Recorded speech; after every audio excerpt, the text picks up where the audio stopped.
कारखान्यामध्ये तुम्ही सुद्धा कॉन्ट्रॅक्ट करतो, तुम्ही कामं केली ना, त्याची काहीतरी उपकार असतील ना. हे कॉन्ट्रॅक्ट असताना याला माहिती आहे की गडो पाहिजे तर 1,15,00,000 त्या रस्त्याच्या कामाकरता लागले. त्याचं बिल काढून दिलं, परत 1,15,00,000 बिल द्यावं लागलं. मी त्याला काढून चुकीचं विचारलं, परत 1,15,00,000 मी एकच काम झालं. तुम्ही बिल काढण्याचा 2दा धंदा केला होता, तुम्ही अडवला. अडवून चुकीने खरं सांगितलं, तुम्ही याच्या अडवून चुकीवर राग सोय करून मोठे झाला, लवाडे करून मोठे झाला. तुम्ही लोकांना साधूपणा काय शिकवता आणि काढून चुकीच्या मुलावर त्याच्यावर तुम्ही प्रसाराला आल्यानंतर तुम्ही काय काम केले ते सांगा ना. 6 वर्ष झालं निवडून झाली. वाडे गाव होते, सरपंच किती पैसे आले? 1 रुपया तरी नाही.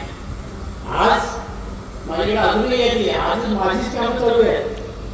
धर्मनाथ मंदिर ज्याचं आपण बघितलं त्याच्याकरता मी 15 लाख रुपये दिले. धर्मनाथ मंदिराचा रोड 15 लाख रुपये दिले. गोटोश्री सभा मंडपाकरता 30 लाख रुपये दिले. वाडा लक्ष्मी रोड 21 लाख रुपये दिले. वाडा स्मशान मंदिराकरता 21 लाख रुपये दिले. नंतर वाडा सुपेवाडी एवढेवाडी करता 10 लाख 10.5 लाख रुपये दिले. वाडा कळंजाई मंदिराकरता 10,50,000 रुपये दिले. वाडा साकोडी दोनसाठी 1,80,00,000 रुपये दिले. वाडा गणपती सुंदर ह्या रस्त्याचा कॉन्क्रीट केलं झाला, 10 लाख रुपये त्याच्या करता दिले. आणि वाडा लागेवाडी करता 15 लाख रुपये. आजही माझीच कामं चालू आहे, मी मंजूर केलेली कामं चालू आहे. ते अजून पुढची वर्षासाठी तुम्ही 1 रुपयाचा निधी वाडा लोकांना दिला आहे. तुम्ही वाडा गावात त्यांच्या लोकांच्या टीका करता, ते शोभणार नाही.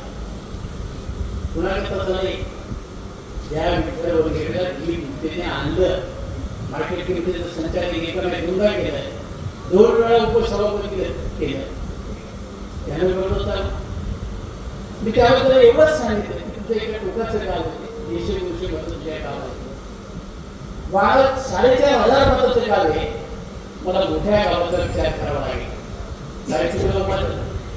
मोठ्या गावात छोट्या गावामध्ये उमेदवार द्यायचे.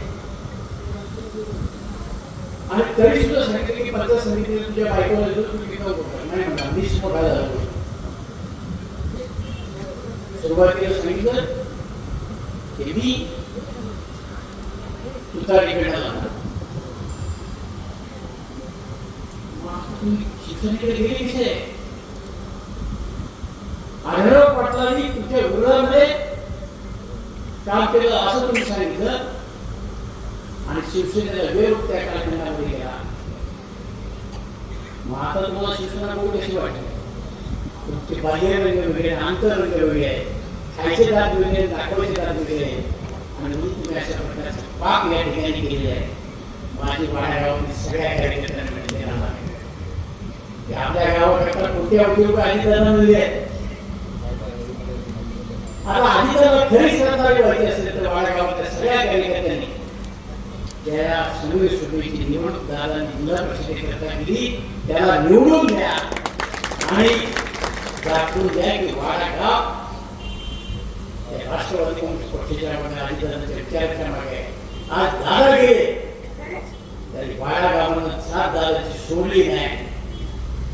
एवढा समाजामध्ये निश्चित घ्यायला पाहिजे. मी आपल्या सगळ्यांचं मनापासून गुण केलं की आपण सगळ्यांनी दादाची शोकसभा या ठिकाणी आयोजित केली आणि शोकसभेच्या निमित्तानं दादाला श्रद्धांजली वाहण्याकरता आपण सर्वजण या ठिकाणी आले आहे. मी आपण सर्वांच्या वतीनं वाडा गावातील सगळे ग्रामस्थांच्या वतीनं बसल्या बंधुभगिनीच्या वतीनं दादाला भावपूर्ण श्रद्धांजली अर्पण करून परमेश्वरचरणी प्रार्थना करतो. अशा आमच्या दादाला परमेश्वरानं आपल्या चरणी विलीन करून घ्यावं, परमेश्वरचरणी प्रार्थना करतो. आपल्याला विनंती करतो की आपण सगळे उभे राहूया.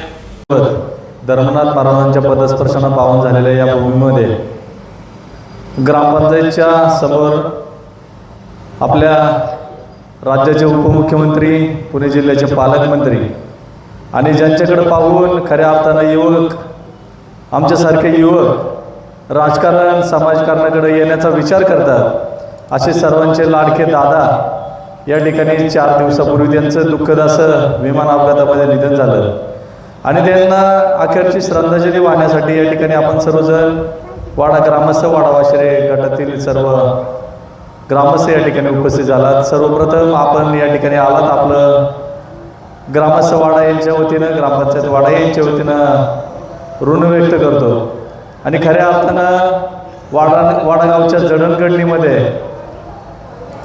ज्याप्रमाणे शेट्यांना असतील त्यांचा सिंहाचा वाटा आहे, त्यांना खऱ्या अर्थानं साथ देण्याचं काम अजितदादा पवार, शरद पवार साहेब या सर्वांनी दिलं. त्यामुळं आपण या ठिकाणी एवढा सुसज्ज असं वाडागावठाणाची निर्मिती आपण पाहतोय. तर निश्चितच या ठिकाणी दादांना श्रद्धांजली वाहत असताना शेवटी असंच म्हणेल की दादांचे विचार, विकासाचे विचार आपल्याला पुढे न्यायचे असतील तर आपल्या सर्वांना विकासाच्या बाजूने उभं राहावं लागेल आणि निश्चितच तो विकास पुढे चालू ठेवायचा असेल तर आपल्याला राष्ट्रवादी काँग्रेस पक्षाला दादांच्या विचाराला साथ द्यावी लागेल आणि आपण सर्वजण ती साथ द्याल अशीच या ठिकाणी भावना व्यक्त करतो आणि हीच अखेरची दादांना श्रद्धांजली राहील असं या ठिकाणी सांगतो आणि माझे दुःखद विचार थांबवतो. ओम शांती.